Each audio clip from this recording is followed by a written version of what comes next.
All the time, Jesus Christ. Sa Diyos po ang pinakamataas na papuri. Tayo po ay patuloy na nagluwalhati at nagpaparangal sa ating Diyos sa pangalan ni Jesucristo, na ang katiyakan sa lahat ng bagay ay masusumpungan lamang sa Panginoong Jesucristo. At ito po ang magapatunay sa kasalukuyan at sa darating na sa bawat pamunuan, sa bawat paglilingkod,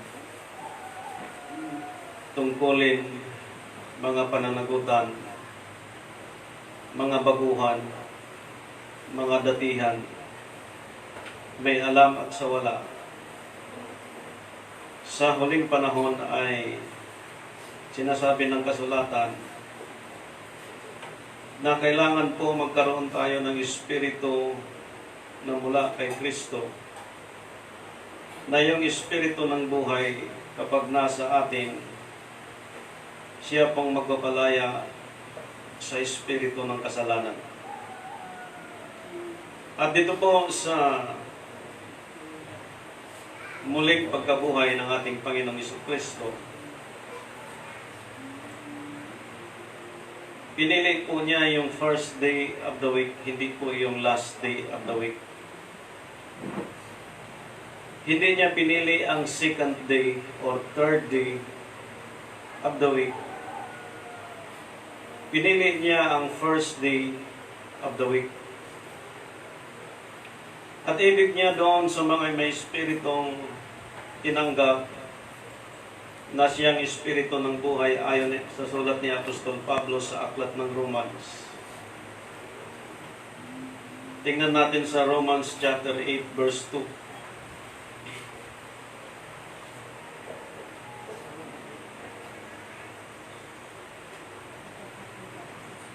Buksan po natin sa aklat ng Romans chapter 8 verse 2. Pakibasa po sa Tagalog.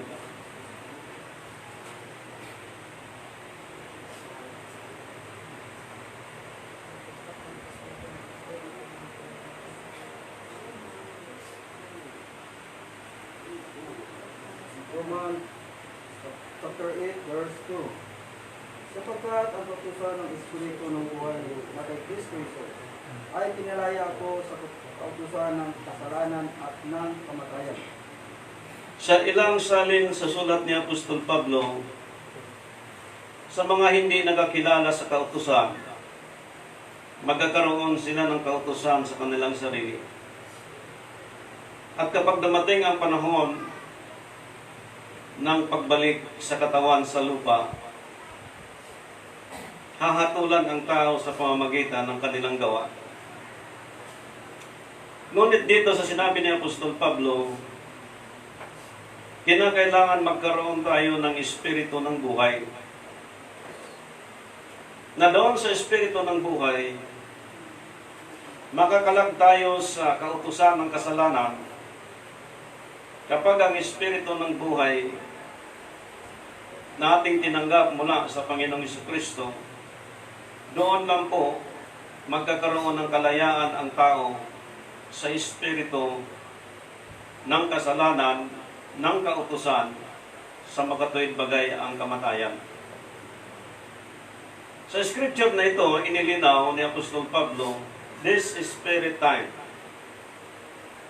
Nasa kapanahonan ng espiritu, binalaan ni Apostol Pablo lahat ng tao sa ibabaw ng mundong ito, as long as the Christianity is concerned. Whether you like it or not. Lahat po na mga paniniwala sa Diyos. Ang sabi sa sulat ni Apostol Mateo sa chapter 13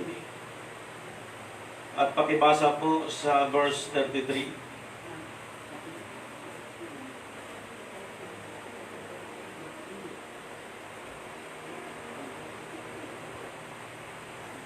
Mateo chapter 13, verse 33.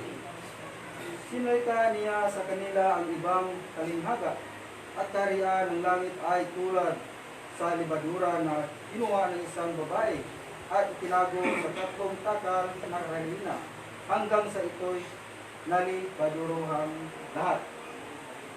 In 1 year and 2 years, 3 years, 5 years, 10 years, 15 years. Sa bawat mananampalataya kay Kristo, naniwala po tayo na ang lahat ay sumusunod sa Ebanghelyo ng Kaharian. Liban sa beginners sapagkat kailangan dumaan sila sa proseso tungkol sa kaligtasan tulad ng bautismo at pagtanggap ng Espiritu, at ang Espiritu ay magtuturo sa lahat ng bagay at mag-alaala sa lahat ng bagay. This gospel of kingdom na lahat po ay nagpailalim sa paghahari sa kaharian ni Kristo. Kaya pinakita ang mga programa sa mga gawain, sa ubasan, sa mga fellowship, na hindi po pwede na naka-address sa isang tao ang programa sa bawat gawain ng Diyos. Halimbawa, opening prayer, praising and worshiping into the Lord. Gamit ang mga biola, mga tambol, nagpe-preach tungkol sa salita ng Diyos, nangangaral tungkol sa salita ng Diyos. At pagkatapos po ay may mga closing prayer, may mga healing. Pag tinignan po natin ang scripture, sa binasa po kanina, na kapag naroon ng Espiritu ng buhay na mula kay Kristo, mapapalaya lang ang isang tao sa kautusan ng kasalanan at ng kamatayan. Sa mga tuwid, sa binasa ng ating kapatid, ang kaharian ng Diyos ay tulad sa libadura na kinuha ng isang babae at itinago sa 3 takal na harina hanggang sa ito'y nalibadurahan ang lahat. And every Christian being and every churches, if we can claim that the kingdom of God is in us, lahat ng klaseng problema ay naroon po tulad ng libadura.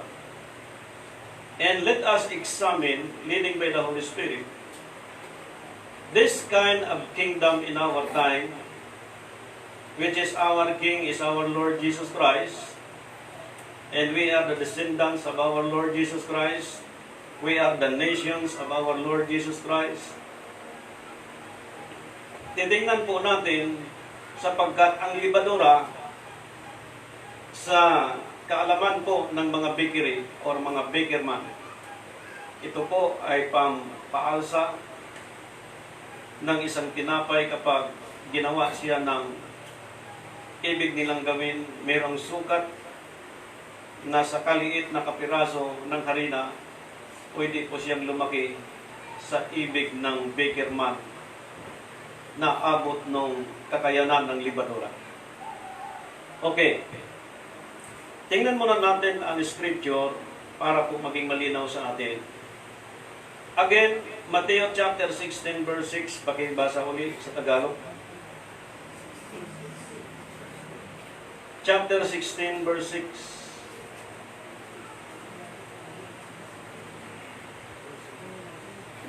At sinabi sa kanila ni Jesus, kayo'y mga ilag at magsipag ilag sa libadura ng mga Parasiyo at mga Sadusyo. Pinapailag ang mga taong nasa kaharian ng Diyos sa tinutukoy na libadura ng mga Parasiyo at mga Sadusyo. At yung definition ng mga Parasiyo, pag tinignan po natin sa malalim na pag-aaral, ito po ay mga divinity graduate, ito po ay mga sacerdotal, ito po ay mga priest, ito po ay mga reverend, ito po ay mga graduates sa theology, bihasa sa kautusan. Sinulat ni Apostol Mateo sa kanyang panahon, wala siyang pangalan na binabanggit, ngunit ang karakter ng scribe and Pharisee, katulad siya ng libadura, na yung libadura na ito ay nasa kaharian ng Diyos. Tingnan po natin sa isang scripture, chapter 16, verse 11. Pakibasa uli, brother, sa nagbasa kanina.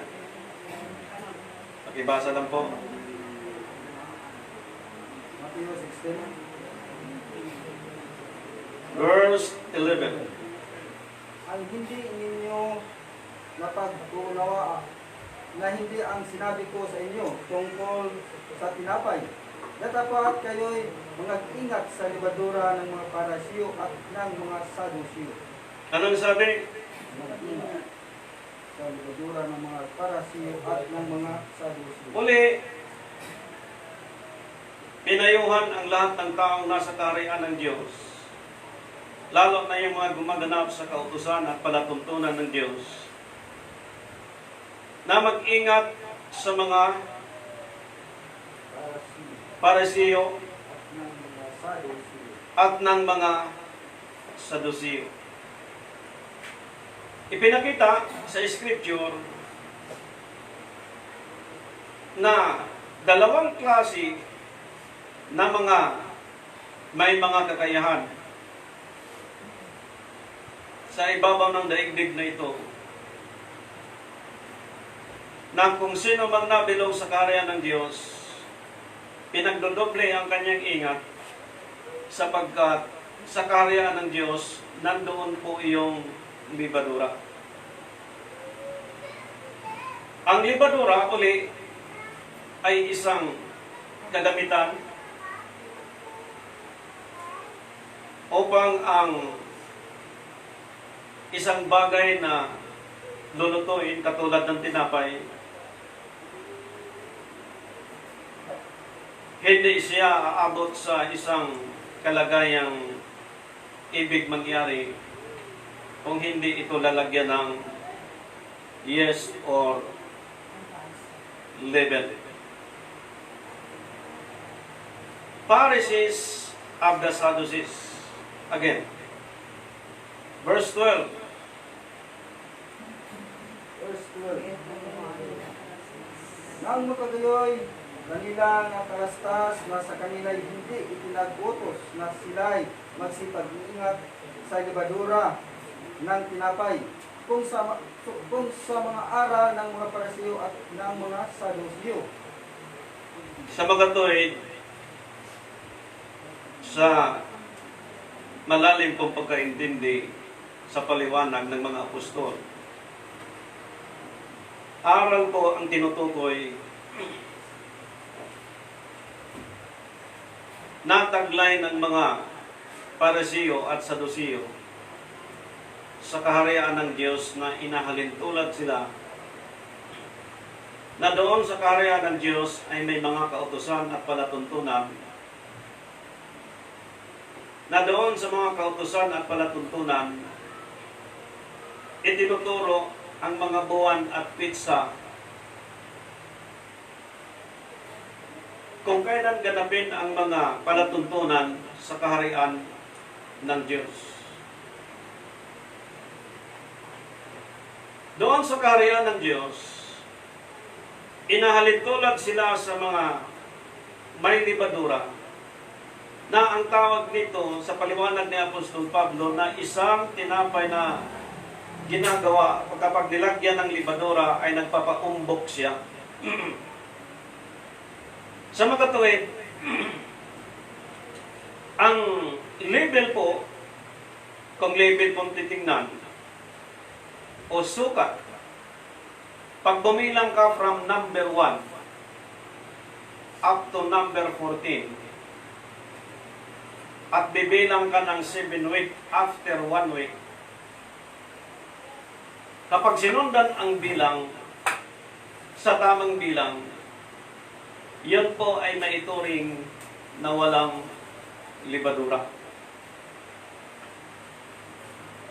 Kapag masunod ang nasa loob ng kaharian ng Diyos na walang libadura, sa makatuwid ang sulat ni Apostol Pablo sa Romans na binasa kanina, ang Espiritu ng buhay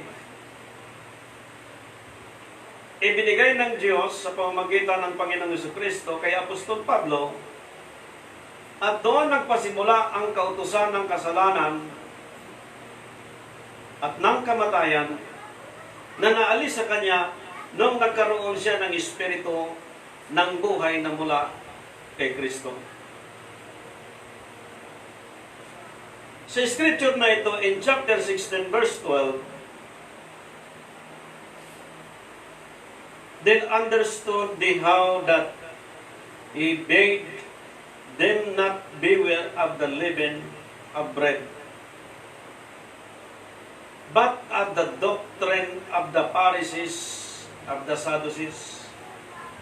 Sa ibang paliwanag po, kapag hindi po kayo magsihigit sa Eskriba at Parisiyo, wala kayong buhay.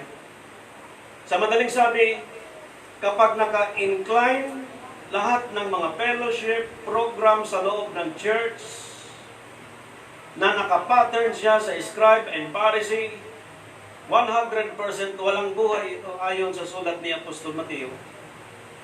So, they are wasting time spiritually, physically, financially.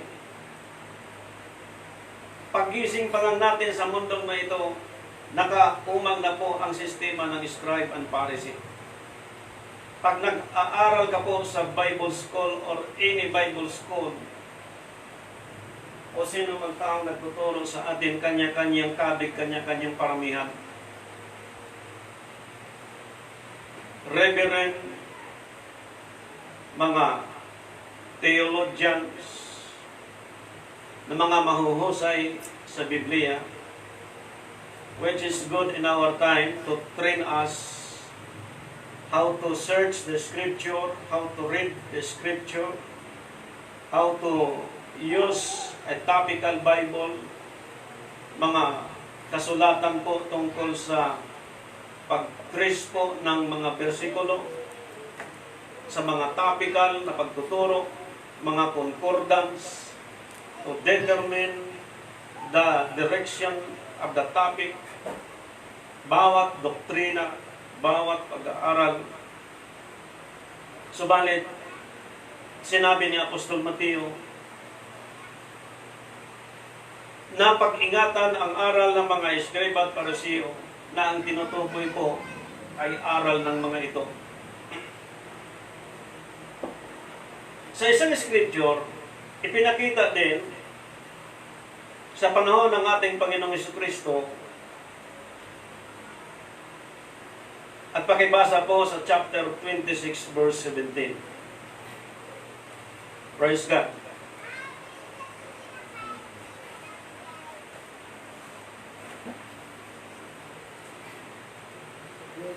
Verse 17. Amen. Nang unang araw nga ng mga tinapay na walang libadura, ay nagsilapit ang mga alagad kay Jesus, na nagsisipag, sabi, saan mo ibig na ipaghanda na namin upang kumain ng kordero ng Paswa? Nang unang araw nga ng mga tinapay na walang libadura, ay nagsilapit ang mga alagad kay Jesus na nagsipagsabing, saan mo ibig na ipaghanda na kanin upang kumain ang kordero ng Paswa? Let us focus that chapter 26 verse 17. Ang tanong,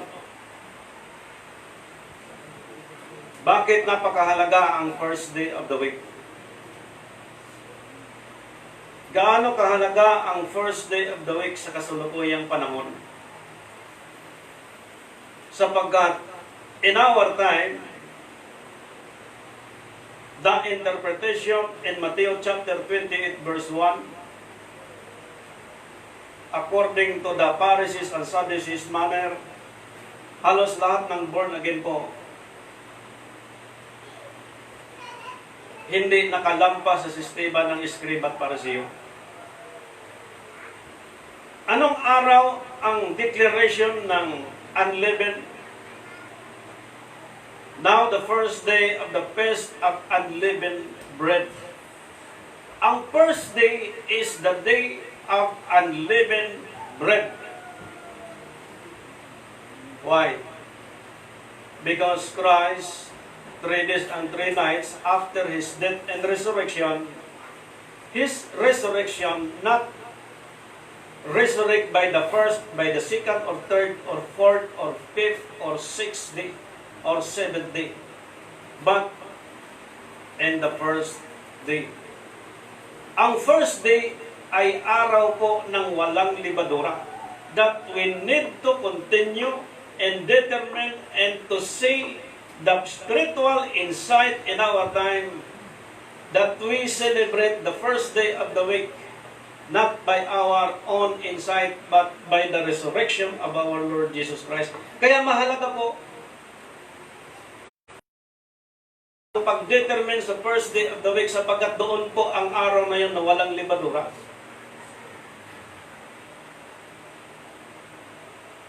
Scribe and Pharisees,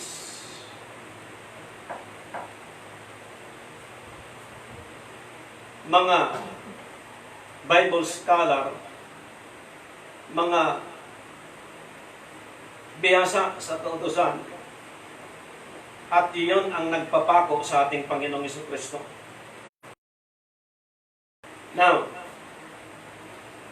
ang judiciary sa time ni Jesus Christ, halos control po ng scribe and Pharisee. Ang judiciary sa ating panahon, nirecognize ni Apostol Pablo na walang kapangyarihan na hindi mula sa Diyos. That is Romans chapter 13 verse 1.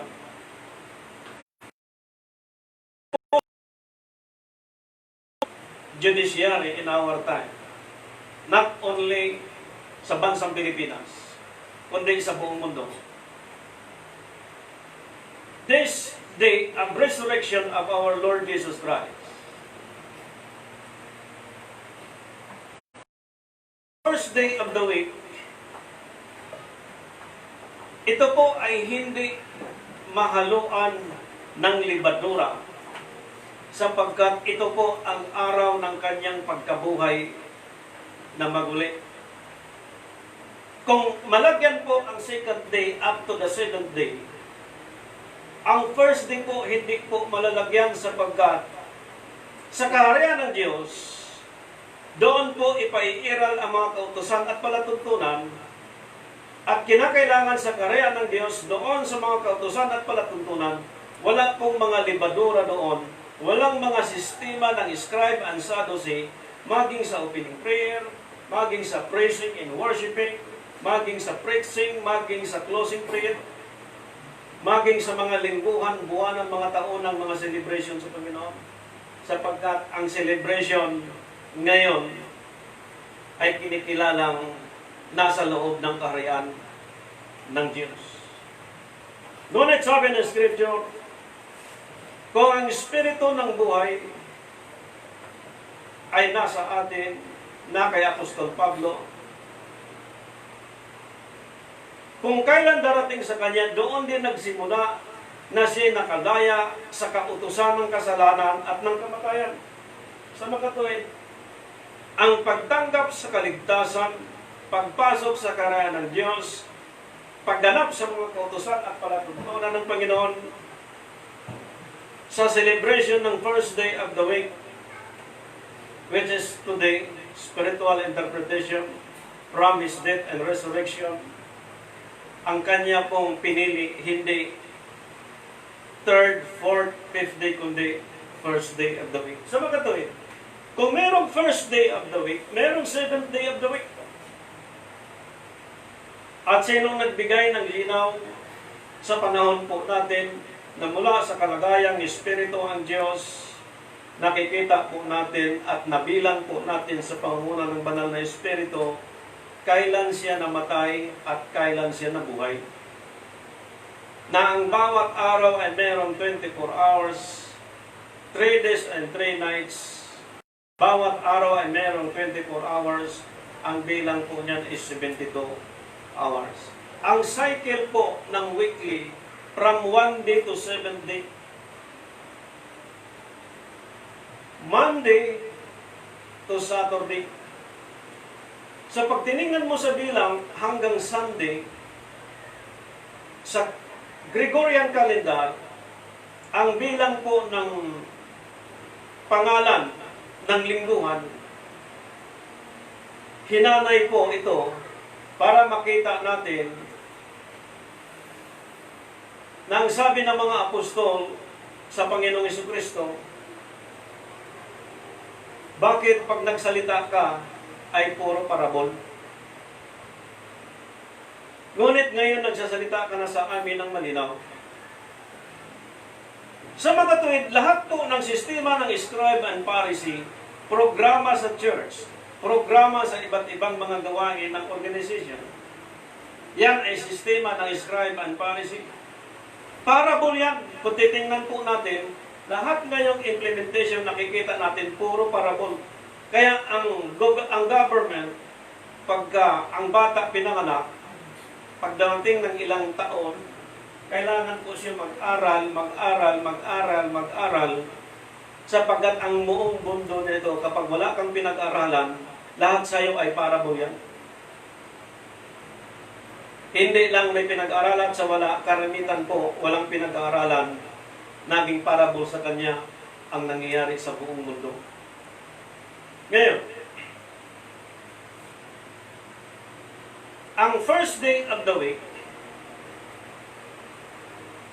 ay araw po ng walang libadura. Bread, the disciples came to Jesus. Ang pagtawag din ng Panginoon sa mga apostol ay nakahalintulad din sa pagtawag na yung tumawag sa kanila ay walang libadura. Ngunit kapag tinawag ang tao sa kapwa-tao, ay meron yung libadura. Ano pong ibig sabihin? Nais ko pong ulitin yung scripture. Pakibasa po sa verse 17 up to 18, brother.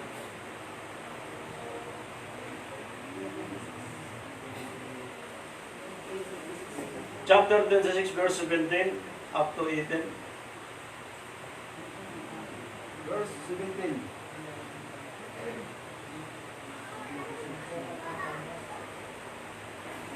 Dito po ang pagkasabi. Nang unang araw nga ng mga tinapay na walang libadura, ay nagsilapit ang mga alagad kay Jesus. Na nagsisipag, sabi, saan mo ibig na ipaghanda ka namin upang kumain ng kordero ng Paskwa? Tuloy. Verse 18. At sinabi niya, magsipasok kayo sa bayan sa gayong tao. At sabihin ninyo sa kanya, sinabi ng guro, malapit na ang aking panahon. Sa iyong bahay, magpapaswa ako, pati ng aking mga alagad. Sa makatuwid, doon sa tumawag, nag-disciple sa mga apostol, na walang iba ang ating Panginoong Jesucristo, nagtanong ang mga apostol, saan sila magdiriwang ng Pasko? Inutusan ng mga apostol na hanapin yung taong yun. At yung taong yun ay nagpasa ng banga. At nung dumating sa kanila, ginawa ng taong yun ayon sa pinag-utos ng Panginoong Jesucristo. Inutusan ng mga apostol, at yung taong ito ay sumunod sa ipinag-uutos ng Panginoon. not by personal from our Lord Jesus Christ. Sa pamamagitan ng kanyang mga disipulos, sinabi doon sa taong nagpasa ng banga at naniwala, sinundan, nakinig ang taong yon, at doon sa tahanan niya ginanap nila yung communion or Passover o pagkain ng tinapay na walang libadura. Now, ang Diyos po natin ay Espiritu. Walang laman, walang buto. Nahayag ang kanyang larawan sa pamamagitan ng Panginoong Jesucristo. Namatay dahil sa ating mga kasalanan, 1 Corinthians. At pinaiingatan niya yung pananampalataya natin ito sapagkat ligtas tayo kung matyaga nating iniingatan ang mga aral ng Diyos. Sa pag-iingat na ito, ang Eskriba at Pariseo ay kabilang siyang pinag-iingatan po natin sa sulat ni Apostol Mateo, sapagkat ang sabi ni Apostol Pablo, maging sila si Apostol Mateo, na kung hindi kayo magsigit sa Eskriba at Pariseo, wala kayong buhay. Dito po sa pinakita, sa binasa ng ating kapatid kanina, na kahit hindi niya nakita ang Panginoon, narinig niya sa sinabi ng mga apostol, ang utos na yon, sinunod ng taong ito, yung nagpasa ng banga, ang sinabi ng Panginoon sa mga apostol. At sa ating Panginoon, ang Panginoon ay Espiritu, ang sulat ng mga apostol at propeta, siyang sinundan natin ngayon, at ang sinabi ng mga apostol, yun din ang sinunod natin ngayon. Sa magkatuwid, hindi ito may isagawa kung ang kautusan ng kasalanan at ng kamatayan kung nasa isang tao ito. Pero kung ang kautusan ng Espiritu ng buhay na kay Kristo, na kay Apostol Pablo, at nasa atin, doon magsimula at maisagawa niya ang mga bagay na walang libadura sapagkat ang kautusan ng kasalanan at ng kamatayan ay naalis sa kanya sapagkat ang kautusan ng Espiritu kay Kristo ay nasa mga taong yan. Sa inyong tingin, ganun lang kadali sa loob ng kaharian ng Panginoon. In our time, in every church group, ganun lang ba kadali ang pag-create ng mga programa sa gawain ng Panginoon? Ganun lang ba kadali manalangin? Ganun lang ba kadali sumigaw at magpuri sa Panginoon? Ganun lang ba kadali na sabihin, kaya ko yan, kaya ko yan, kaya ko yan? Ang Eskriba at Pariseo, bihasa sa kautusan, bihasa sa mga palatuntunan. Ngunit, ang mga taong may espiritu ng buhay na mula kay Kristo, kapag pinalaya siya sa kautusan ng kasalanan at kamatayan, lalagpasan niya ang level ng scribe and Pharisee sapagkat yung espiritu na yan, hindi na yun ikaw, kundi si Kristo na ang nangunguna. Kaya pagdating sa church, He is the head of the church at ang mga apostol ay katawan at tayo ay partakers of the body. Kung ano ang ulo, ganon din ang katawan. Kung ano ang katawan, ganon din ang partakers. Hindi ka pwedeng hiwalay. Sapagkat kung hiwalay ang sino man sa panahon natin, maibilang siya ng scribe and Pharisee. Ang scribe and Pharisee, bagamat hindi binanggit ang pangalan, if they are scribe and Pharisee in our time, spiritually speaking, walang buhay. Bakit po? Kapag mayabang tayo sa panahong ito, kahit mali, pinagmalaki pa, kahit mali, pinagtatanggol pa, you are scribe and Pharisee. Wala kang buhay, at the same time, the sin still on that kind of person. Ngayon, where is our investment spiritually in our time? Treasures, spiritual, investment, spiritual. Dahil mostly sa mga scribe and Pharisee, sila'y secure sa doktrina, sa mga kautusan, sa mga palatuntunan. Maraming mga aklat silang sinulat. Marami silang mga paglimbag upang maintindihan ng lahat ng tao ang tungkol sa mga parable sa ibabaw ng mundong ito. At maraming nagsidunong, maraming nagsituro, maraming nagsingaral, maraming natututo, sapagkat ibig ng bawat isa ay masecure ang kanilang investment sa ibabaw ng daigdig na ito. Masecure ang kanilang treasures, sapagkat alam nila ang sitwasyon sa ibabaw ng mundong ito ay puro parabol. Now, after the scribe and Pharisee, iyong libadura, na ibig sabihin, kapag tinuturuan tayo ng paglilinis sa ating buong pagkatao, ibig sabihin, nilinis ng Diyos ang mga libadura sa ating katawan. Ugali natin, kilos natin, mga pananalita natin, behavior natin. Inside of the kingdom of God, there is 11 bread. Sa loob ng kaharian, ipinakita ang meron doon sa loob na yun kung anong meron na katulad. Ang kaharian ng Diyos ay naglilinis sa lahat ng maraming bagay na nasa tao. Literal, physical, spiritual. Inihambing po ang libadura sapagkat ang mga libadurang ito ay nasa loob ng kaharian ng Diyos. Kung magtaka tayo, meron pong ganung karaming aklat from Genesis to Revelation na kung pwede nga lang, ituro mo lang siya in 1 seconds or in 5 minutes ang salita ng Diyos. Pero hindi po pwede. Sapagkat inilimbak ito na kung pag-uusapan po ay spiritual, hindi siya matatapos ng ganong kabilis.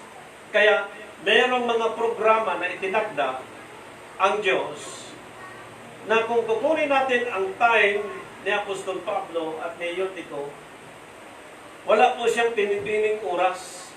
And supposedly, 3 hours, 4 hours, 5 hours, 6 hours, pag-uwi natin sa tahanan, meron tayong naintindihan, ay paano kung wala?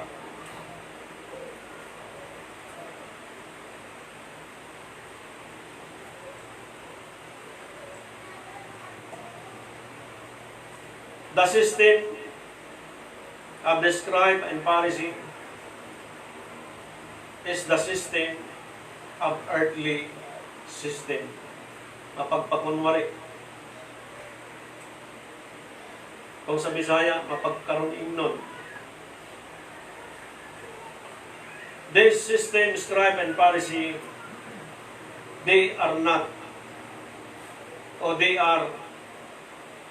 already received the Spirit of life.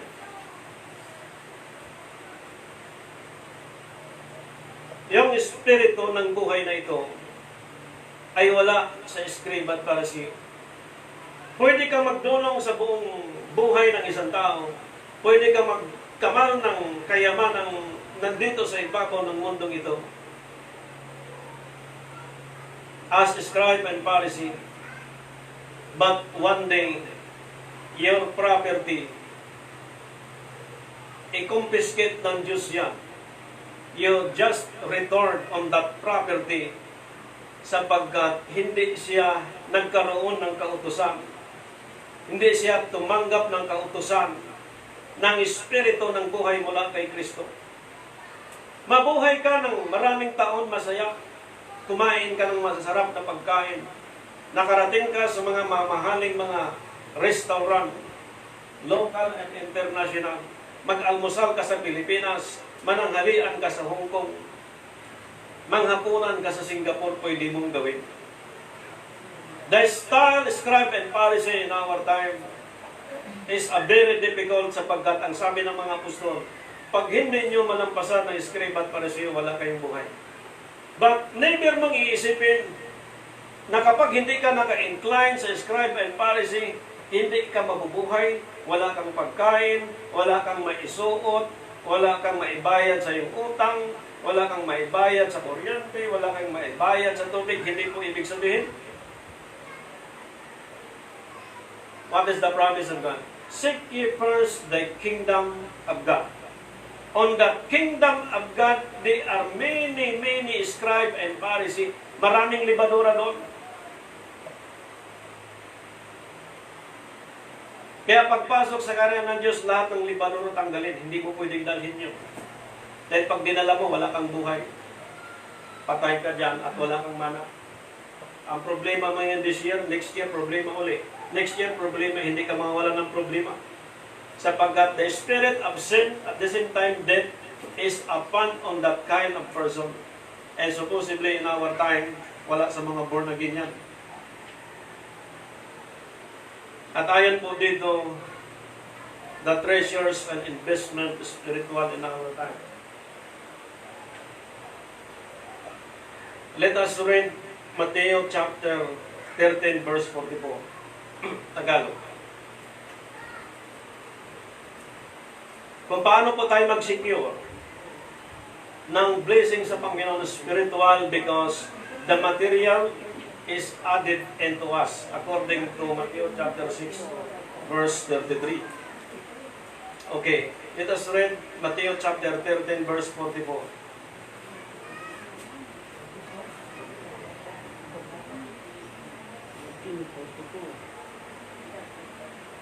Tulad ang kaharian ng langit sa nakatagong kayamanan sa bukid na nasubungan na isang tao at inilim at sa kanyang kagalakay yumaon at ipinagbili ang lahat niyang tinatangkilik at bumili ang bukid at binili ang bukid na yaon. Praise God. Thank you, brother.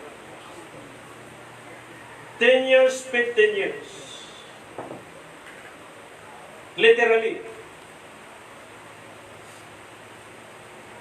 Nasa isang parable na ito, nakasumpong siya ng kayamanang mula sa Diyos. At walang nakasumpong ng treasure na kanyang pinagsasabi. Lahat po inilihim niya yan at wala siyang pwedeng pagsabihan. At lahat ng nasa kanya, pinagbili niya yon. Na lahat ng pinagbilan ng property niya, binili niya doon sa treasures na yun. And literal speaking, kailangan po mangyari ito sapagkat spiritual and literal investment, my security and your security, matatanggap natin sapagkat yung espiritu ng buhay ay ipinangako ng Diyos. Treasures, investment. Kailangan ang Scriba at Pariseo ay malampasan po. Sapagkat kung hindi, walang buhay. Pag sinabing treasures, thousands of years, hundreds of years na nakatago yan. In terms of deep things of God or deep things of Satan, malalalim na mga bagay, ito ay treasures na kung paano umabot ang professions ng 4 years, 5 years, 6 years, 10 years. Masigit ang professions na dalanasin ng mga taong tumanggap ng espiritu ng buhay sapagkat ito po ay treasures mula sa Panginoon na kapag meron ka ay secured ka sapagkat ang nagbantay nito hindi tayo kundi ang Diyos. Lahat tayo ay katiwala lang sa lahat ng bagay. But this investment, ikaw at ako siya na ning makinabang pagdating ng panahon. Kaya kung ang isang leader, inilihim niya, hindi niya itinakda sa tamang pagtakda sa panahon na itinakda ng Diyos. Again, ang lahat ay nagnanasang magkaroon at makasumpong ng treasure, hindi pa rin sapagkat itinago pa rin yung katotohanan. At malinaw, yung scribe and Pharisee, pinag-iingat tayo sa sulat ni Apostol Mateo, sapagkat sila yung may libadura, na ang tinutukoy na libadura ay aral or doctrine. Ngunit sinabi po ni Apostol Mateo sa kanyang sulat, sa binasa kanina, again, ibig sabihin, may nangyari na. Again, the kingdom of heaven is like unto treasure,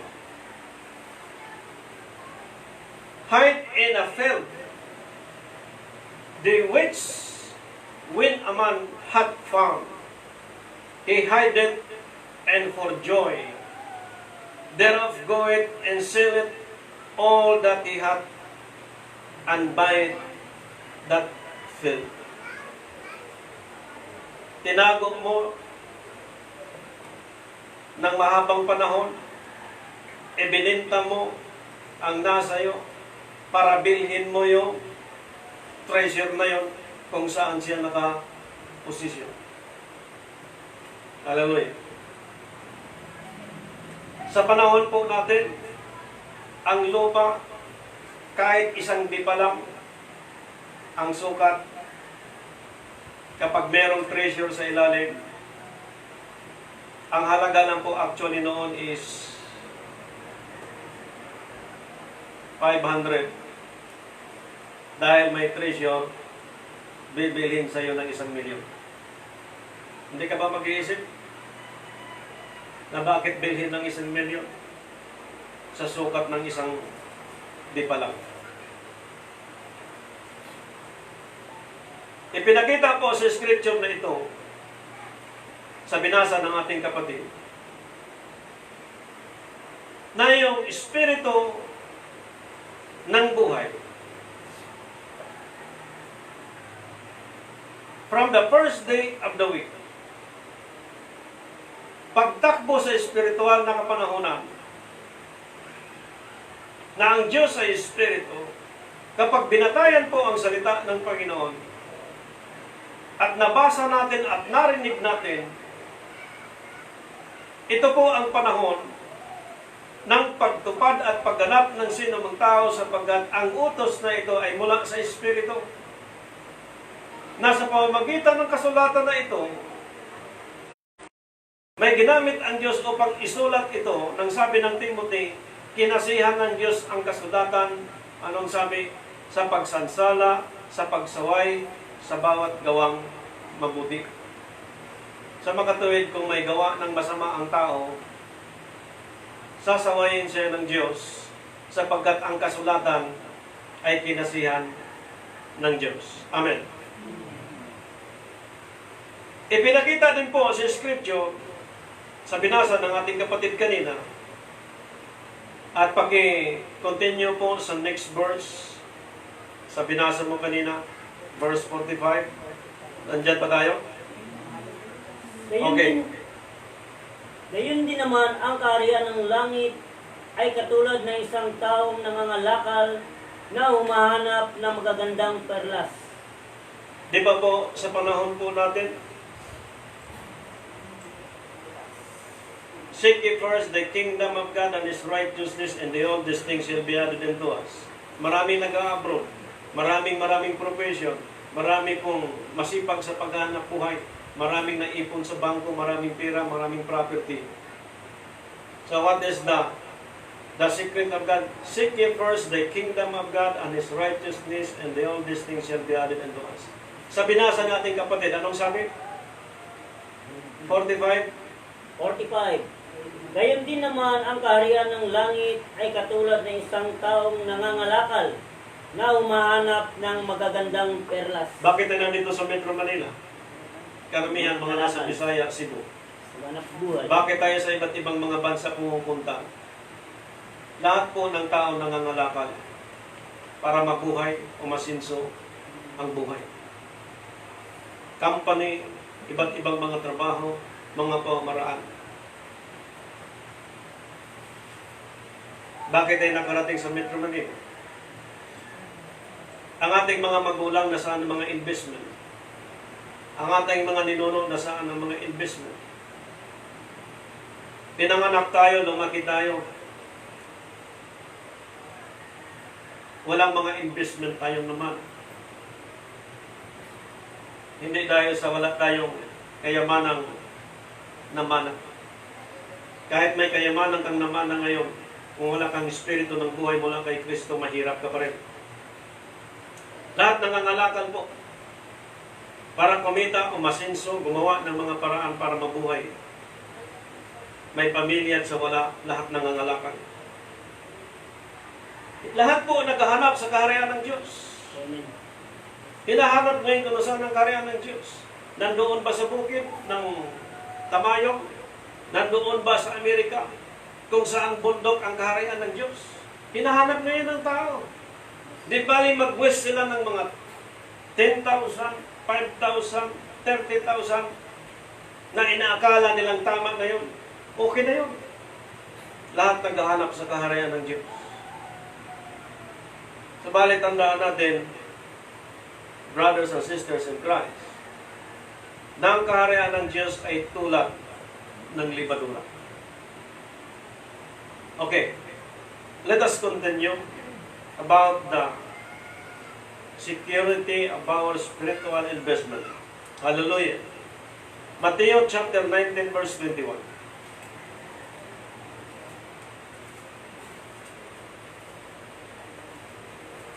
Sinabi sa kanya ni Jesus, kung ibig mo maging sakdal, humayo ka, ipagbili mo ang tinatangkilik mo, at ibigay mo sa mga dukha, at magkakaroon ka ng kayamanan sa langit, at pumarito ka, sumunod ka sa akin.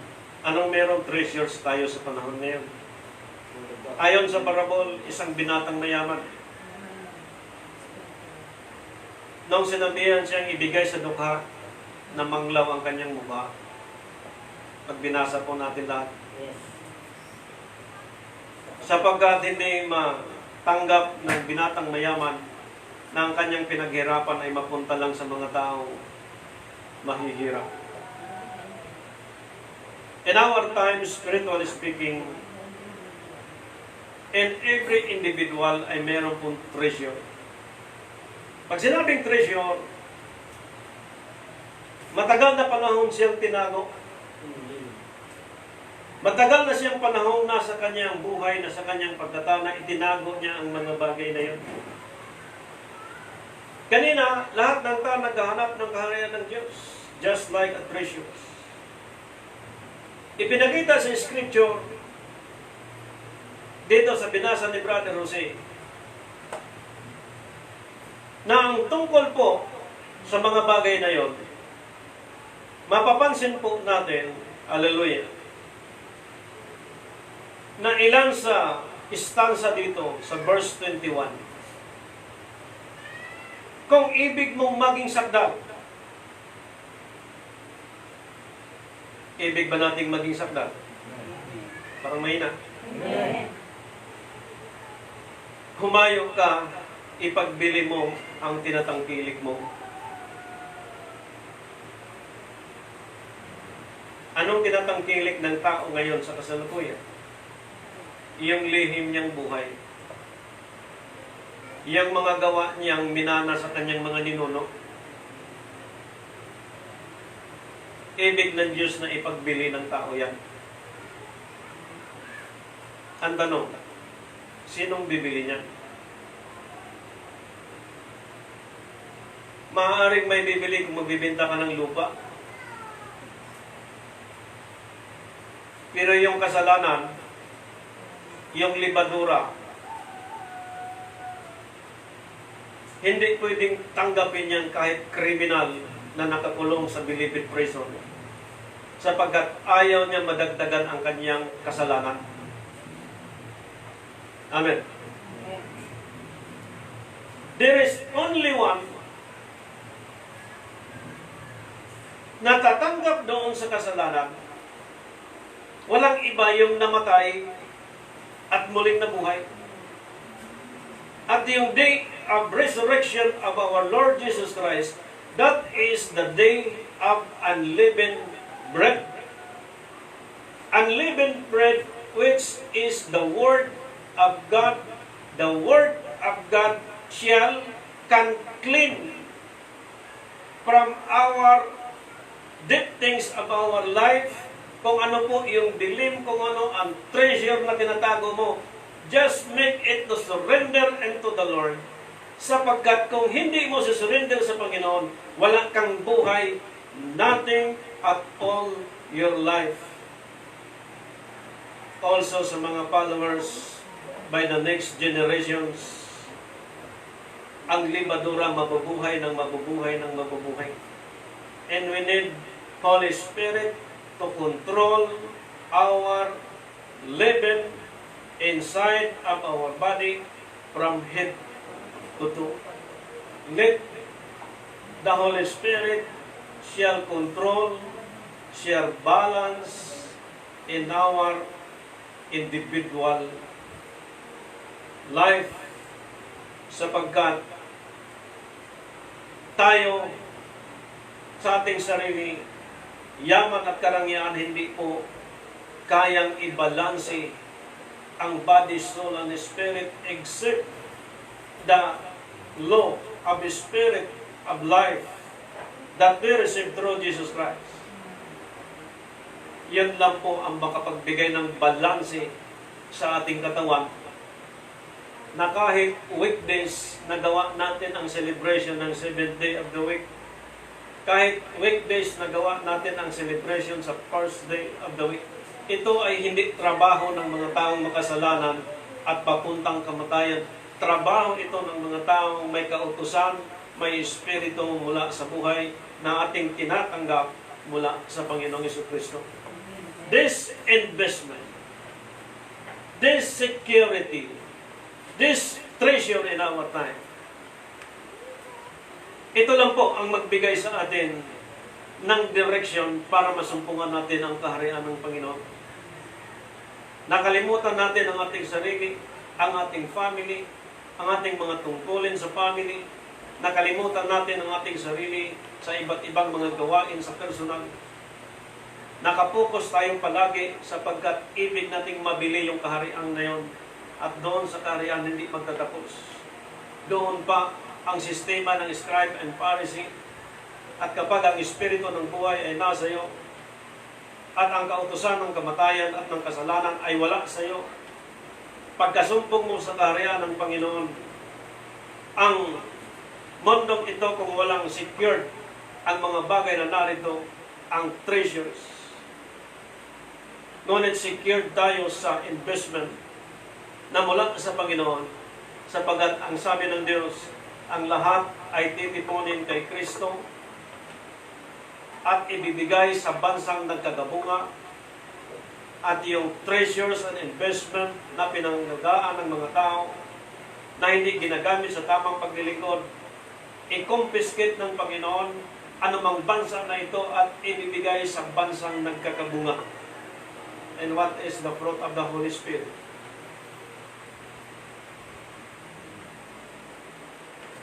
Pakibasa. Galatians chapter 5 verse 22. Pakibasa po.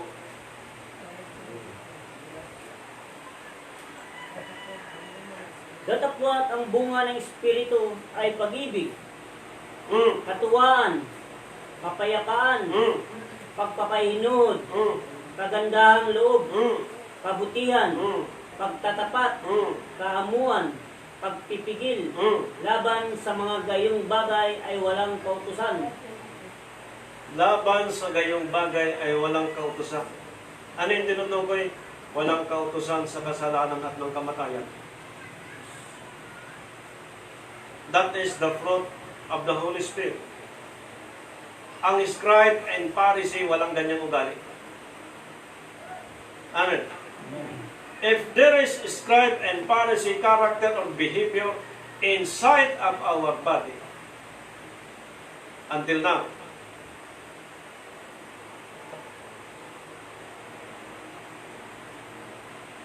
may kautusan pa rin ito sa kasalanan at ng kamatayan. And they are also under the scribe and Pharisee. At the same time, wala itong spiritual treasure, walang investment ito. Because ang investment, ang treasures, you use the investment and treasures sa tamang panahon na kailan mo kailangan. Gipit ka, kailangan mo ang pera, kailangan mo ang kaibigan, kailangan mo ang asawa, kailangan mo ang kamag-anak mo, kailangan mo ang ka-church mo. Amen. But if there is a time that we need these treasures and investment, pag binigyan po tayo ng treasures, pag binahagian po tayo ng treasures, tanggapin po natin sapagkat ang treasures na ito ay bigay ng Diyos. Ang investment na ito ay bigay ng Diyos. Ang pastor, ang bishop, hindi man makapagbigay pero makapagbigay ang Diyos. Ipinakita po, sinabi sa kanya ni Jesus, kung ibig mong maging sakdal, are we response? Jesus said unto him, if thou wilt be perfect,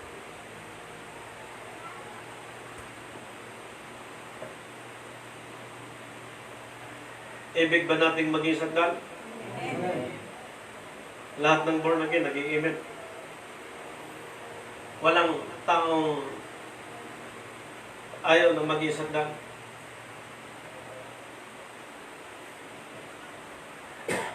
Sa gustong maging sakdal, humayo ka. Ipagbili mo ang tinatangkilik mo at ibigay mo sa mga dukha. At magkaroon ka ng kayamanan sa langit at pumarito ka, sumunod ka sa akin. Lahat po pinasunod sa Panginoong Jesucristo. Amen. Sapagkat siya lang yung may espiritu, may kautusan ng espiritu ng buhay. Tinawag ang mga apostol, inutosan ang mga apostol, sinabi ng mga apostol ayon sa sinabi ng Panginoon doon sa taong yun. At lahat sila sumunod sa Panginoong Jesucristo. At lahat din tayo sa panahon ngayon. Pag sumunod tayo sa Panginoong Jesucristo, lahat ng sistema ng scribe and Pharisee just to move away sapagkat hindi siya accept sa kaharian ng Panginoon. Sapagkat doon sa kaharian ng Diyos, katulad siya ng libadura, na ang mga libadura na ito ay kasalanan at kamatayan. There is also spiritual disease. There is also spiritual poverty. There is also spiritual hunger. Spiritual needs. Under scribe and Pharisee, kapag tinawag siyang libadura, under siya ng scribe and Pharisee. Pagdating ng security, spiritual, wala siyang investment, wala siyang treasures. Sa pagkatawid, sa panahon po natin, how can we secure our blessings, our investment in our time? Kung ang sistema ng scribe and Pharisee ay dala-dala pa rin ng taong niya, ang scribe and Pharisee ayaw mapagsabihan, ayaw mautosan, ayaw maturuan, gustong laging sikat, gusto laging leader, gusto laging nangunguna, laging kinakausap yung may mga pera. laging sinusunod yung sistema ng sanlibutan. Ang A15, this coming October 15, ang araw po niyan is Huwebes. Hindi po natin pwedeng gagawin ng linggo. Sapagkat pag ginawa natin ng linggo ay libadura po yan. At salamat sa Panginoon, lahat tayo nakaintindi na niyan. Sapagkat hindi kautusan ng kasalanan ng kamatayan yan, kundi kautusan ng Espiritu ng buhay na mula sa ating Panginoon si Kristo. Palakpakan natin ang ating Diyos. Hallelujah. Again, 1 Timothy chapter 6 verse 19.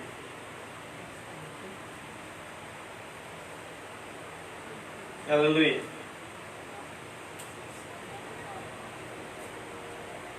Na mangagtipon sa kanilang sarili ang isang mabuting kinasasaligan para sa panahong darating, upang sila'y makapanangan sa buhay na tunay na buhay. Kailangan siya makapag-ipon upang mapakinabangan niya sa panahong darating, upang makapanangan sila sa buhay na tunay na buhay. This spiritual crisis in our time. Bakit tinatawag natin spiritual crisis? Sapagkat hindi na po nasunod ang kalooban ng Espiritu, kundi kalooban ng tao. So, kailan mo kailangan ang iyong investment, ang iyong treasure spiritually? During the time of darkness, during the time of spiritual poverty. Ito na po ang ginagamit natin. Sapagkat kung atin pong sasaysayin isa-isa ang lahat, sabi ni Apostol Pablo, hindi magkasya sa sanlibutan. Ipinakita din po na kapag nakapangalangan ka sa tunay na buhay, hindi buhay sa iyong hanap buhay, hindi buhay sa iyong profesyon, kundi buhay mula kay Kristo, na habang nabubuhay tayo sa ibabaw ng daigdig na ito, secured tayo from grace and kingdom, secured tayo sa ibabaw ng mundong ito, na kung tayo ay babalik mula sa pinanggalingan, nakatiyak po tayo sapagkat we are predestinated in Christ Jesus. Ipinakita din po that two kinds of death, na kailangan mamatay ang tao sa dating pagkatao. Una, sa ikalawang kamatayan, sabi ng Revelation, hindi na po siya paroroon sa second death, sapagkat doon sa second death ay may nakalaan na po doon na klaseng mga tao na mamatay sa ikalawang kamatayan. But spiritually, kailangan mamatay ang tao sa dating pagkatao at mabubuhay siya sa kasalukuyan, na yung kautusan ng kasalanan at ng kamatayan wala na sa kanya. Mabubuhay siya sa ibabaw ng daigdig na ito, na namatay siya sa dating pagkatao, at yung dati niyang pagkataong ito, unang kamatayan, kapag namatay siya sa dating pagkatao, hindi na siya para sa ikalawang kamatayan. Na yung buhay ngayon ng taong ito, ay mabubuhay siya taglay niya ang Espiritu ng buhay na mula kay Kristo, at hindi niya taglay ang kautusan ng kasalanan at ng kamatayan, na ang ikalawang kamatayan ay sa Hades, ng kamatayan sa impyerno. Yung first death, spiritually, libadura siya ng scribe and Pharisee, na kapag hindi maupo ng mga leader sa kasalukuyan, ang second death ay maka-address sa kanya. Kaya kung ilan po ang mga membro ng bawat organization o religious group, titiyakin po natin kung hindi tayo naka-incline sa scribe and Pharisee, the system of this earthly system. the traditions of man, mga feast of the Lord. Amen. Kaya po, nababasa natin ang mga anghel at ang mga orden. Nagmi-meeting po sila tungkol sa mga doctrine na ito sapagkat ang libadura, ang doctrine, aral, ang tinutukoy ng mga Eskriba at Pariseo na siyang kinagisnan natin ngayon. Now, ang sabi sa binasa kanina ng ating kapatid, na kung ibig nating magkapanangan sa buhay, binanggit ni Apostol Mateo sa chapter 19, ibig mong bagang maging sakdal. Anong sagot?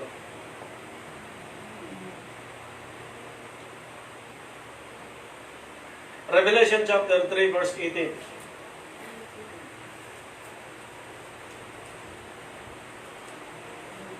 Revelation chapter 3 verse 18.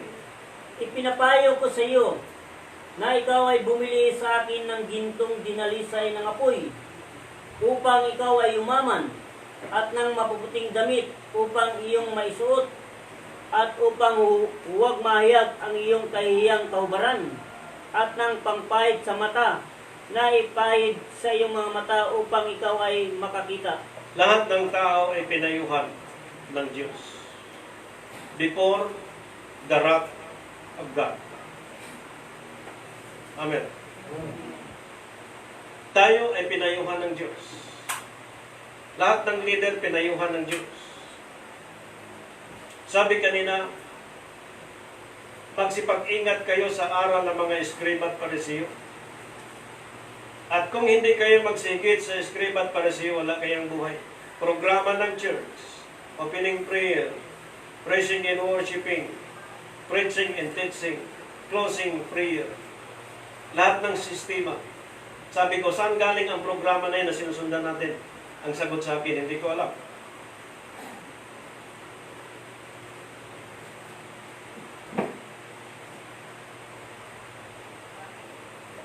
You handle in church service in how many years? Ang programa ng gawain, hindi mo alam.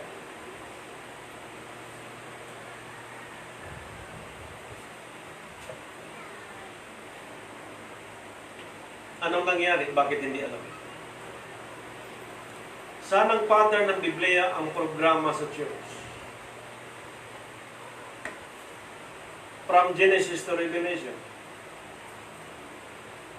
Si Christ, nang nangaral, wala siyang MC. Nung nangaral, wala siyang opening prayer. Wala siyang closing prayer. Nagpalaya sa masamang espiritu, nagpagaling na may sakit. Walang bla bla bla.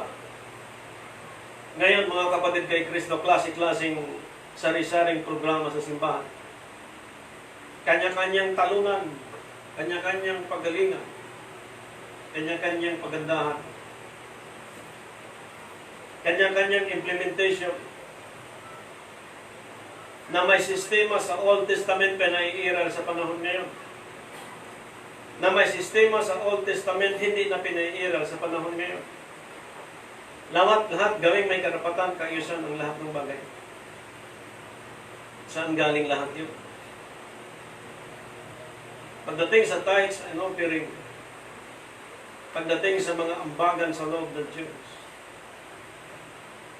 sistema ng scribe and Pharisee. Napakasimple. Ayon sa Scripture. Kapag ang Espiritu, ang kautusan ng Espiritu ng buhay na kay Kristo at nasayod sa akin, na kay Apostol Pablo, wala na sa atin ang kautusan ng kasalanan at ng kamatayan. Sa mga katigid, kung wala na ang kautusan ng kasalanan ng kamatayan, lahat ng programa na itinakda sa sanlibutan ito, hindi dapat masunod ito sapagkat ito ay programa ng scribe and Pharisee. And every churches ayaw mahaluan. Kapag nangaral ka na higit doon sa nangangaral na yon, iisipin nila ito ay inaagaw ang mga tupa. Ayaw ng mga leader na ito na sila ay maikorek sa tamang implementasyon sapagkat mawalan ang kanilang pakinabang. Kaya iniisip po natin sa panahon ito, mga kapatid kay Kristo, kung panahon na ang separation ng kambing at tupa, salamat sa Panginoon. Kung panahon na pag-arrange ng Panginoon, pagtipon, pagbuklod-buklod sa mga kambing at tupa, salamat sa Panginoon. Amen. Kaya ang parable ipinakita po, may tinanim sa lupa na trigo. Kinokultivate siya, tinanim siya, tumubo siya at lumaki. Nagugulat siya, bakit nung tumubo at lumaki yung trigo, may kasamang dawag. May kasamang masamang damo. Samantala, ayon sa farmers, ito lang ang aking tinanim. Bakit may tumubo? Sabi nung tao, bubunutin ko ba, Panginoon? Wow. Inutos ng Diyos. Wow. Dahil kapag binunot mo pati trigo, mabubunot din.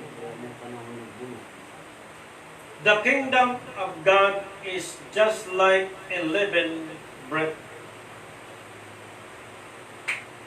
Sa kaharian ng Diyos, ipinakita po yung tamang proseso, tamang implementasyon sa kanyang kaharian by justice system, by judgment system, and any implementation ayon sa order and decently na sinabi ni Apostol Pablo, make it orderly and decently. Kaya po, tinuruan lahat ng tao to secure in every treasures that we have, that we receive through Jesus Christ. Na kailangan mapakinabangan natin ito pagdating ng mga panahon na kailangan po natin, sapagkat in every understanding, in every decisions, in every judgment, we use supposedly that treasures comes from God because this is our investment that we receive comes from God.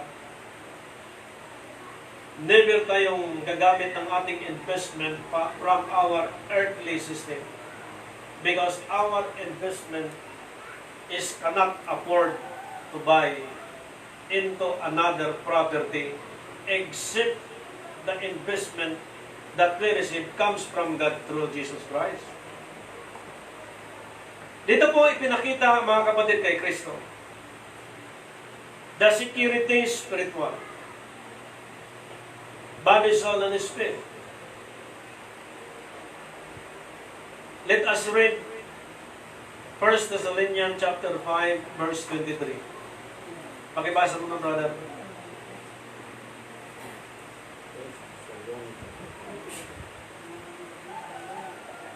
Glory to God. Hallelujah.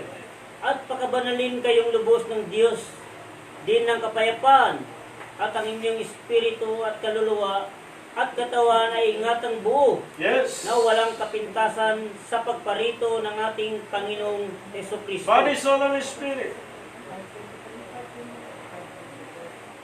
Now, nabubuhay tayo sa ibabaw ng mundong ito. May lakas na taglay, may kinakain sa simpleng pamumuhay. Na ang ating trabaho ay dinadalangin natin ang buong daigdig, kapitbahay, kaibigan, bawat barangay, syudad, maging ang bansang Pilipinas. Dinadalangin po natin na ang bawat pamilya maingat at mainayo sa namang kapahamakan, na ang Diyos ay magpo-prove in every nation that He is our Almighty God. And every righteous person na nabubuhay sa ibabaw ng mundong ito, ipinakita po ang sistema ni Haring David at nais natin ulitin balikin yung pagbasa sa Psalms chapter 37 verse 11. Tingnan po natin. Chapter 37 verse 11. Yung maging mana po natin at ipinakita ang spiritual na interpretation sa sulat ni Haring David na siyang ating mana sa kasalukuyan na kung bakit tayo laging may nagagamit sa tuwing may pangangailangan, hindi lang sa material kundi sa spiritual. Let us read. Ngunit ang maamo ay magmamana ng lupain at masasayahan sa kasaganaan ng kapayapaan. Ibig sabihin, pag pinayuhan ka, leader ka man, sino kang nilalang sa ibabaw ng daigdig na ito, ang mundong ito ay pag-aari ng Diyos. And every righteous person, papayuhan ka ng papayuhan ka. At kapag pinayuhan tayo po, magiging maamo tayo sapagkat ang maamo ay magmamana ng kapayapaan na ito'y hindi bigay ng tao kundi bigay ng Diyos sapagkat the investment, the treasures that you receive is coming from God. Mabubuhay ka sa mundong ito sa ilalim ng payo palagi na mula sa Diyos. At kapag sinunod mo ang payo ng Diyos, sinunod po natin ang payo ng Diyos, magiging maamo tayo at hindi magiging nagger. Amen? Wala kayong karapatan upang kumontra sa payo ng Diyos. Even the scribe and Pharisee. What is the declaration? All knees shall bow. Heaven, earth, and under the earth. All knees shall bow. Hallelujah. Again, perfectly, Ephesians chapter 1, verse 11. Ephesians chapter 1, verse 11. Tayo rin naman sa Kanya ay ginawang mana Amen. na itinalaga na niya tayo ng una pa ayon sa pasya niyaong gumawa ng lahat ng mga bagay ayon sa pasya ng kaniyang kalooban. Why we do this? That we celebrate the perfect celebration comes from God. Because we are predestinated in Christ. Tingnan niyo po ha. We are predestinated in Christ. According to the purpose. Anong klase ito na mga paraan at plano ng Diyos? Yung mga predestinated in Christ. Yung mga itinakda bago itinakda ang sanlibutan ito. Let us read again. Verse 11. Tayo rin naman sa Kanya ay ginawang mana. Tayo ay ginawang mana. Pag ginawa tayong mana, literal, spiritual, ang susunod sa akin tatanggap din ng mana. Amen. Amen. If they are still under the scribe and Pharisee, yung tinago ng tao, yun din ang mamanahin doon. Di ba po? Pinag-iingat ang mga tao sa scribe and Pharisee, hindi sa libadura ng pampaumbok, kundi aral ng mga scribe at Pharisee. Now, tayo pag dumating ng 50, 60, 70 years old, may pamilya at sa wala, ang lagi mong tinitingnan, yung susunod sa iyo kung anong tatanggap na treasures or investment na in-invest mo in so many years. Ngayon, kung nag-invest ka in so many years, na mali ang investment, next generation, yun din ang magiging buhay. Hindi ba tayo maaawa sa next generations? Kaya si Apostol Pablo, hindi siya nag-asawa. Hindi siya nagkaanak ng maraming pamilya. Sapagkat sa kaharian ng Diyos, sa sulat ni Apostol Mateo, katulad ng isang libadura. So paano niya i-handle ang local at international kung ang kanyang family ay hindi niya masaayos? Tiniis niya lahat yun. Inari niya ang isang kalugihan. Maganap lang niya ang ministeryong binigay sa kanya ng Panginoon. At sabi ni Apostol Pablo, bagamat wala ako sa inyong harapan, pero nandyan ako sa Espiritu. At ang nagsalita ngayon, hindi ako kundi ang Espiritu mula sa Diyos Amen. na binigay kay Apostol Pablo at pinakinggan natin ngayon bilang isang payo ng sabing ibig mo bagang maging sadlang. This spiritual righteous in our time as earthly spiritual, a balanced life that we have, where is if spirit comes from God. Na ang Espiritu na ito, pinili ito ng maingat sa panahon po natin para masunod po natin maiwasan yung sistema ng scribe and Pharisee. And yet, ayon sa Scripture, sa Romans kanina,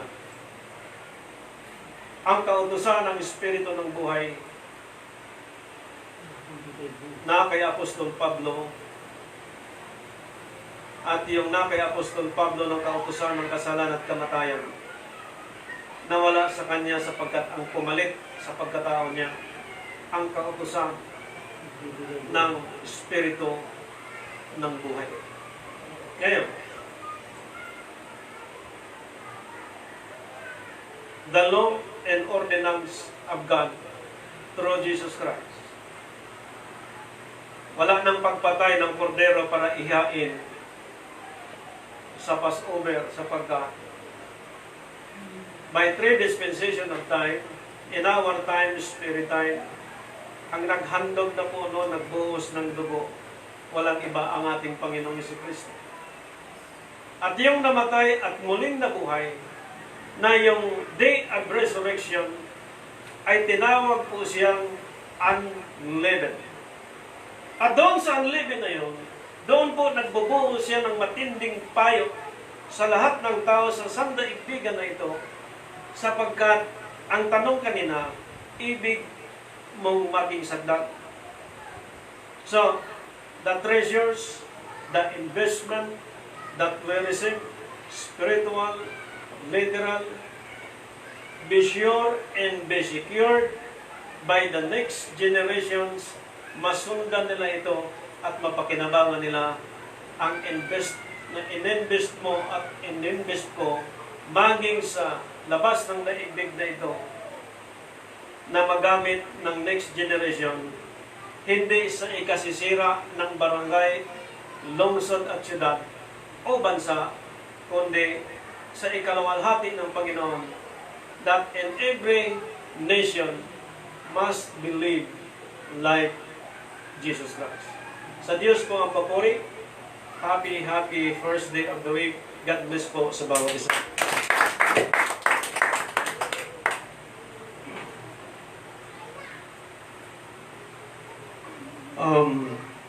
Okay, we have time sa tithes and offering. Atin pong tinatawagan si Brother Jose Constance.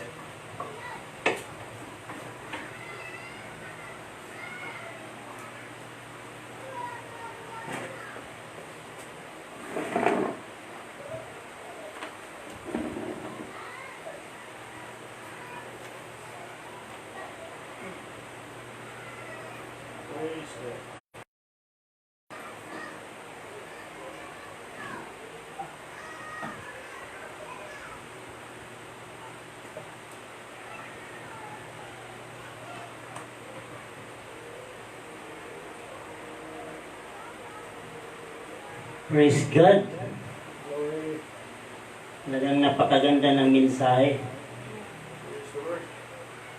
Amen po ba? Glory to God. Hallelujah. Masarap ang mensahe kapag ang tao ay nakatupad sa mga kautusan ng Diyos. Nakakabagot ang mensahe kapag ang tao ay hindi sumunod sa ipinag-uutos ng Diyos. Amen po ba? Hallelujah. At muli isang mapagpalang umaga po sa ating lahat. At patuloy po tayong paalalahanan ng Diyos na gamit ang kanyang lingkod at si Propeta Malakias. Amen po ba?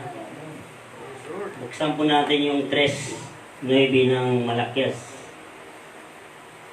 Kayo'y nagsumpa ng sumpa sapagkat inyo akong ninakawan sa makatuwid bagay nitong buong bansa.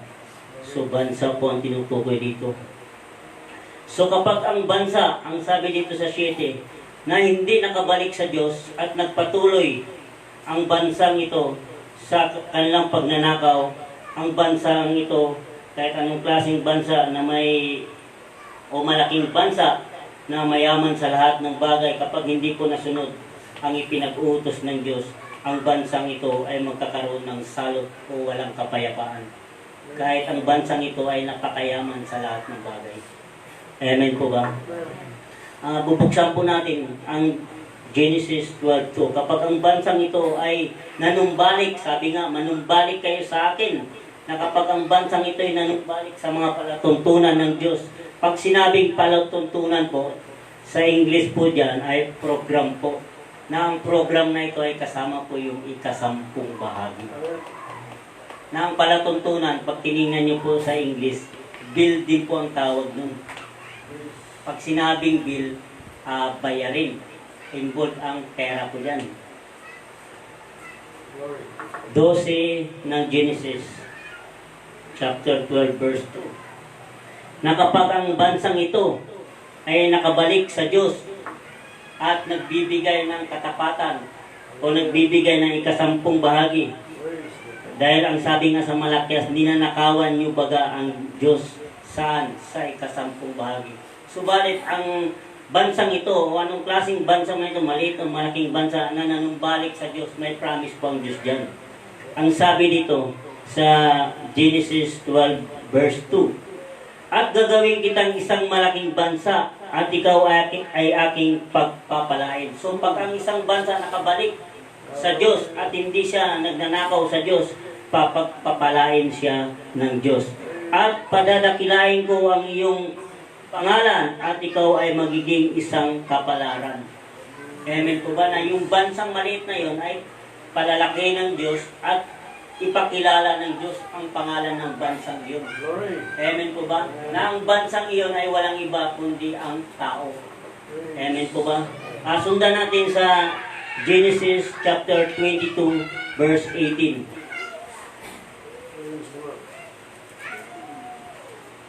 22 verse 18 ng Genesis. Ito po ang pagkasabi. At pagpapalain sa iyong bini ang lahat ng bansa sa lupa, sapagkat sinunod mo ang aking tinig. So ang tinig ng Diyos ay ibigay ninyo ng buong buo ang inyong ika-10 bahagi. Ito po yung tinig sa mga oras na ito. Ibigay po natin ng buong buo ang ika-10 bahagi. Sapagkat kapag nasunod po natin yon, ang provision ng Diyos sa bawat isa sa atin, sa bansa o anong klaseng bansa man ito, ang sabi, at pagpapalain sa iyong bini ang lahat ng bansa sa lupa, sapagkat sinunod mo ang aking tinig. So yung bini, yung mga anak natin, mga kaapwa-apwa natin, wala tayong ibang ipamana kundi itong karunungan unawa na dumating sa ating coming by the Lord of Jesus Christ. Amen po. Galing po sa Diyos ito. Ito yung maimamana natin sa ating mga anak at kaapwa-apwan. At pagdating ng kanilang generation, sila po yung magmamana ng literal na mana. Amen po ba? Hallelujah. At susundan po natin sa Deuteronomy 4:6 kung anong klaseng bansa po ito na tatawagin ng Diyos kapag tayo nakasunod po sa mga palatuntunan ng Diyos. 4:6 ng Deuteronomy. Na ang sabi dito, ingatan nga ninyo at inyong isagawa sapagkat ito ang inyong karunungan at ang inyong kaalaman sa paningin ng mga tao na makakarinig ng mga palatuntunang ito at magsasabi tunay na ang dakilang bansang ito ay isang pantas at maalam na bansa. Kapag ang bansang ito ay nakapanumbalik sa Diyos at hindi po nagnanakaw sa Diyos, tatawagin po siyang isang bansang pantas at maalam na bayan. Amen po ba? Magiging pantas po na dating mangmang, na dating walang alam ay tatawagin siyang maalam na bayan, tatawagin siyang karunungan, marunong sa lahat ng bagay. Amen po ba? Ang sabi dito, ingatan nga ninyo at inyong sagawa sapagkat ito ang inyong karunungan. So pinag-iingat po ng Diyos yung katotohanan, yung revelation na tinanggap natin sa ating dakilang Panginoong Jesucristo. Amen po ba? Na ito rin po yun, ito rin po ang ipaparinig natin o ituturo natin sa ating mga anak, sa ating mga kaapu-apuan. Sapagkat kung hindi po natin ma-receive ang material things, sila po ang makapag-receive nito. Dahil ayaw po natin na darating ang panahon na ang bansang ito na ating mga anak o ating mga kapwa-puan ay tatawagin din na magnanakaw. Amen po ba? So kaya, sapagkat ang sabi nga, redeeming the time because the days are evil. So hanggat maaga na ituturo natin sa mga bata kung paano po ang pagbibigay ng ikasampung bahagi. Pwede pa natin utusan yung mga anak natin pagkatapos natin may separate yung 10% na pwede natin silang utusan, ilagay nyo doon. At least masanay po yung bata na yun. Amen po ba? So ating mga po. So susundan po natin sa 28 verse 12 ng Deuteronomio. Napakaganda po ng pangako ng Diyos. Na ang sabi dito, 28 verse 12. Bubuksan ng Panginoon sa iyo ang kanyang mabuting kayamanan, ang langit upang ibigay ang ulan sa iyong lupain sa kapanahunan, at upang pagpalain ang buong gawa ng iyong kamay, at ikaw ay magpapahiram sa maraming bansa, at ikaw ay hindi ihiram. Ibig ba natin magpahiram, mga kapatid? Hallelujah. So ang gagawin, susundin lang po yung mga pinag-uutos ng Diyos. Susundin po natin ang tinig ng Diyos. Simula kanina, tinig po ng Diyos yun. Hindi po tinig ng ibang tao yun. Dahil ang understanding na tinanggap natin, hindi mula sa tao, kundi mula sa Diyos. Amen po ba? Ginamit lang katawan nito upang maging daluyan ng kanyang mga salita. Pag nasunod po natin yung pinag-uutos ng Diyos, ito na po yung kanyang promise. Sabi niya, magpapahiram sa mga bansa at ikaw ay hindi hihiram. Hindi na po tayo ang hihiram, kundi tayo po ang magpapahiram. Amen po ba? So, sampalatayan na po natin yung mga kapatid, yung mga bagay na yan. So, pag ang tao naman po ay hindi makabalik sa Diyos, na hanggang ngayon ligaw, hanggang ngayon nagnanakaw pa rin sa Diyos, ano naman po yung promise ng Diyos? May promise din po ang Diyos dyan. Deuteronomio 28 verse 15. Nandiyan lang din po sa baba.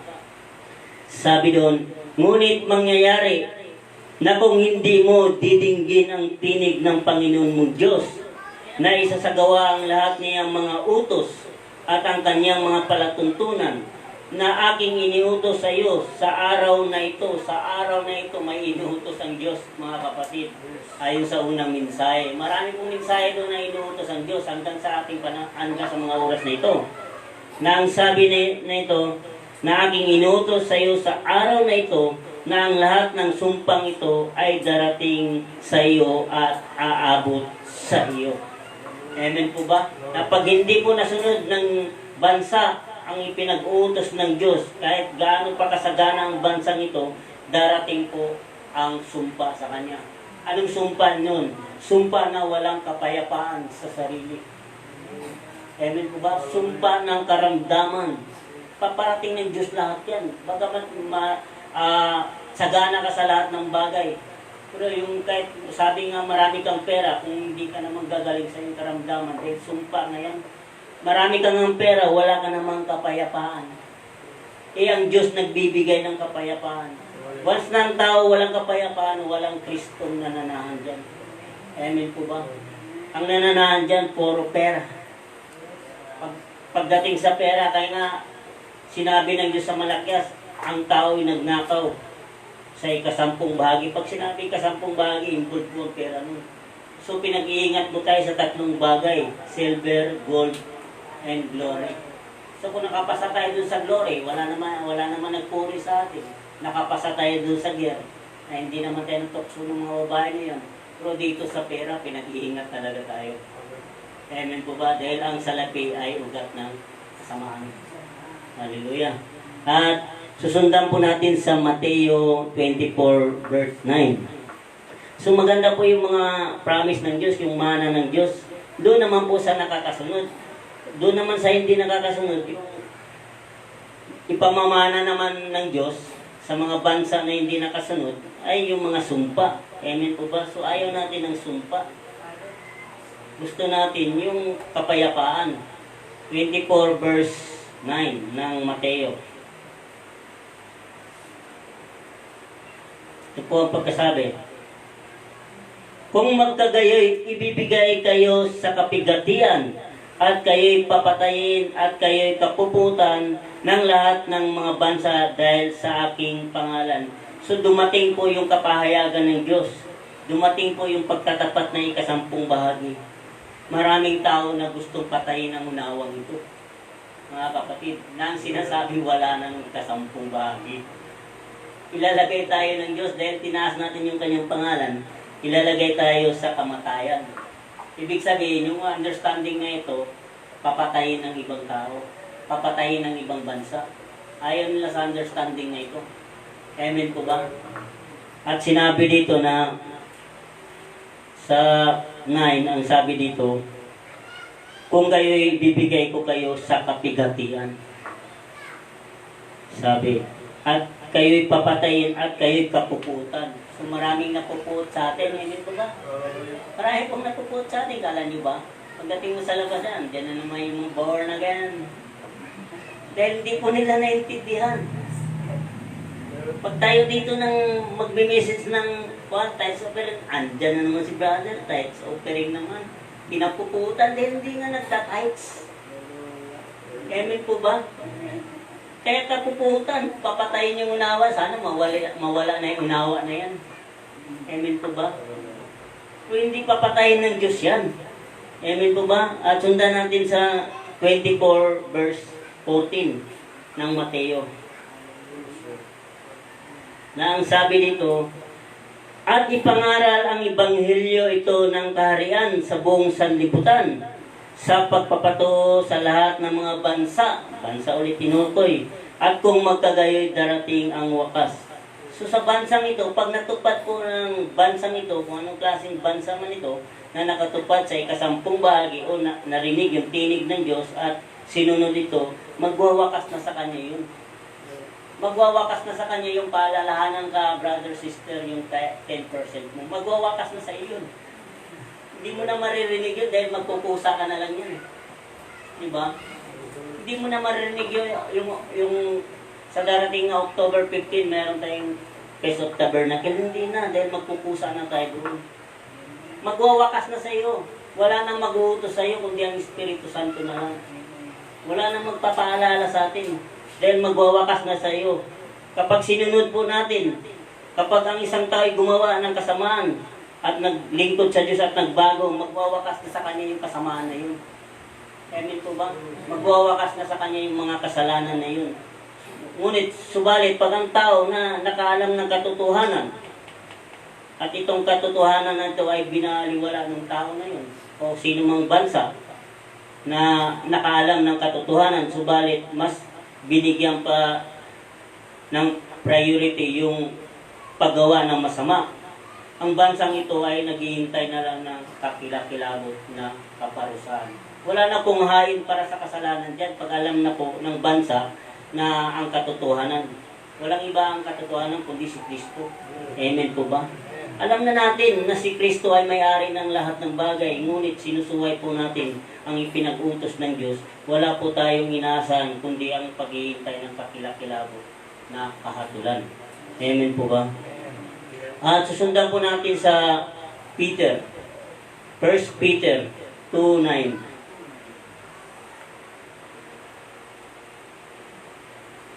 1 Peter 2:9. Na ang sabi dito, datapwat kayo isang lahing hirang, isang makaharing pagkasaserduti, bansang banal. So pag ang isang bansa ay nakasunod sa mga pinag-uutos ng Diyos ay tatawagin siyang bansang banal. Bayang pag-aaring sarili ng Diyos. So may bayan pala na pag-aari ang Diyos.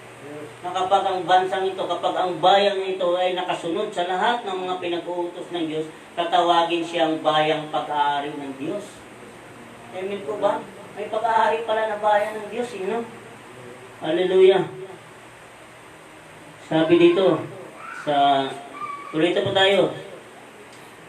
Upang iyong ipahayag ang mga karangalang iyong tumawag sa inyo mula sa kadiliman hanggang sa kaniyang gilalas na kaliwanagan.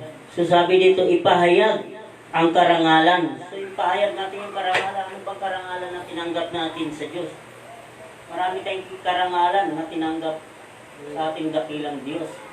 Unang karangalan, sa yearly, Passover, Pentecost, Tabernacle, sa weekly, first day of the week, seventh of the week, birth of Christ, pagbibigay ng ikasampung bahagi, pagsunod sa mga ordinansa ng Diyos. Amen po ba? Sabi dito, na iyong tumawag sa inyo mula sa kadiliman hanggang sa kanyang gilalas na kaliwanagan. So tinawag tayo sa kadiliman para mapunta sa kaliwanagan. Na kung tayo naliwanagan, susunod tayo sa ipinag-uutos ng Diyos. Amen po ba? Napakasimple lang po, 10%. Hindi na hiningi ng Diyos yung 90%. Amen po ba? 10% lang po. Kaya naway matuto po tayo sa kung paano po natin ililes yung kita natin sa araw na ito at paano po natin ililes yung kita natin sa lingguhan o buwanan man.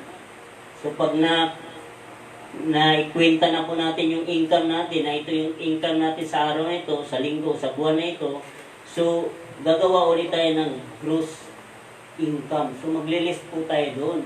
Hindi pa naman yung total income pa lang eh. So mag-gross income ka. Yung po ang pag-position dyan. Pag na-list mo na yung gross income mo, magkakaroon ka na sa baba ng total income. At doon sa total income mo, ita-times mo na yung 10% doon. At yung kinalabasan yun, ito yung ikasampung bahagi ng Diyos na ibigay ninyo ng buong buo ayon sa Malakias 3:10. Amen po ba? At dito po ako magtatapos sa Pilipos 4:8.